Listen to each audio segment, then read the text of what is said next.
नमस्कार, ये आकाशवाणी चंडीगढ़ है। अब आप चंदन शर्मा से प्रादेशिक समाचार सुनिए।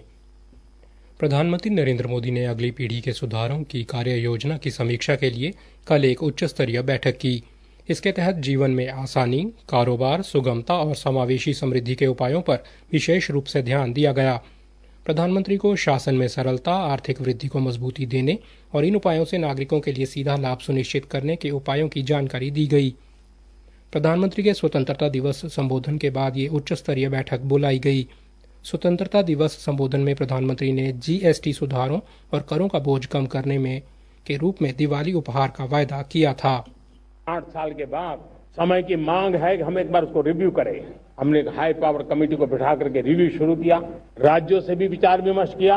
हम नेक्स्ट जनरेशन जीएसटी रिफॉर्म्स लेकर के आ रहे हैं। ये दिवाली के अंदर आपके लिए तोहफा बन जाएंगे। सामान्य मानवीय की जरूरतों के टैक्स भारी मात्रा में कम कर दिए जाएंगे।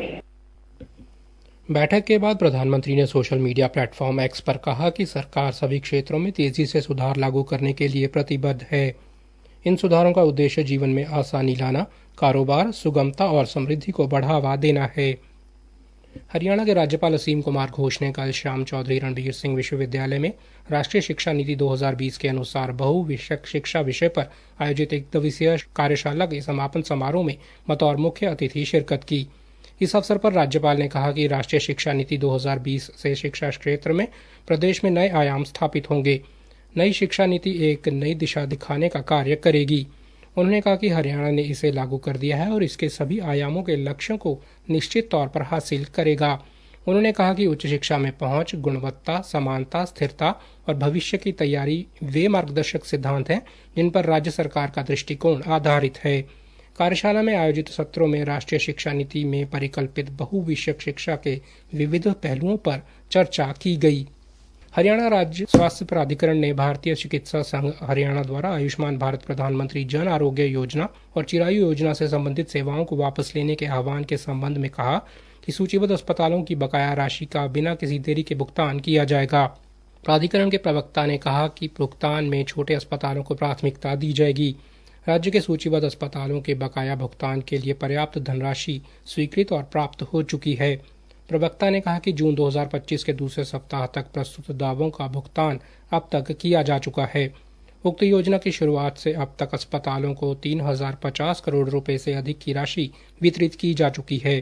वर्तमान वित्त वर्ष 2025-26 के लिए 18 अगस्त तक केंद्र और राज्य सरकारों से लगभग 480 करोड़ रुपए प्राप्त हुए हैं।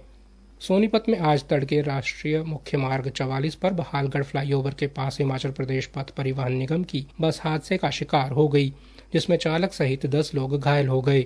घायलों को अस्पताल में भर्ती किया गया है। जानकारी के मुताबिक ये बस कांगड़ा के जयसिंहपुर डिपो की थी जो पालमपुर से दिल्ली जा रही थी।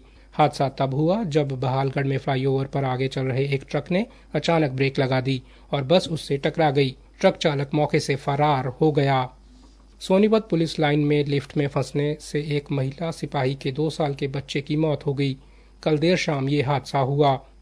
मृतक बच्चे उद्वंश की मां प्रियंका का 1 माह पहले ही अस्थायी तौर पर कुरुक्षेत्र से सोनीपत तबादला हुआ है। हादसे की सूचना मिलते ही पुलिस आयुक्त ममता सिंह मौके पर पहुंची और पीड़ित परिवार से संवेदना व्यक्त की। हरियाणा के कपिल बैसला ने कजाकिस्तान में चल रही 16वीं एशियाई निशानेबाजी चैंपियनशिप के जूनियर पुरुष वर्ग में 10 मीटर एयर पिस्टल स्पर्धा में 243 अंकों के शानदार स्कोर के साथ भारत के लिए स्वर्ण पदक हासिल किया। मूल रूप से पलवल जिले के गांव मुनीरगढ़ी के निवासी कपिल ने इसके साथ ही एक अन्य मुकाबले में रजत पदक जीतकर अपने हुनर का लोहा मनवाया। मुख्यमंत्री नायब सिंह सैनी ने कपिल बैसला को शुभकामनाएं दी हैं। फरीदाबाद नगर निगम के ब्रांड एम्बेसडर एवं अंतर्राष्ट्रीय निशानेबाज अनमोल जैन ने भी कजाकिस्तान के शिमकेंट में चल रहे एशियन शूटिंग चैंपियनशिप में शानदार प्रदर्शन करते हुए टीम इवेंट में रजत पदक अपने नाम किया। कल हुए इस मुकाबले में अनमोल ने 600 में से 580 अंक हासिल किए। अपनी टीम में हरियाणा के आदित्य मालरा ने 579 और उत्तर प्रदेश के सौरभ चौधरी ने 576 अंक लेकर भारत को पहला पदक दिलाया। इसी के साथ प्रादेशिक समाचार समाप्त हुए।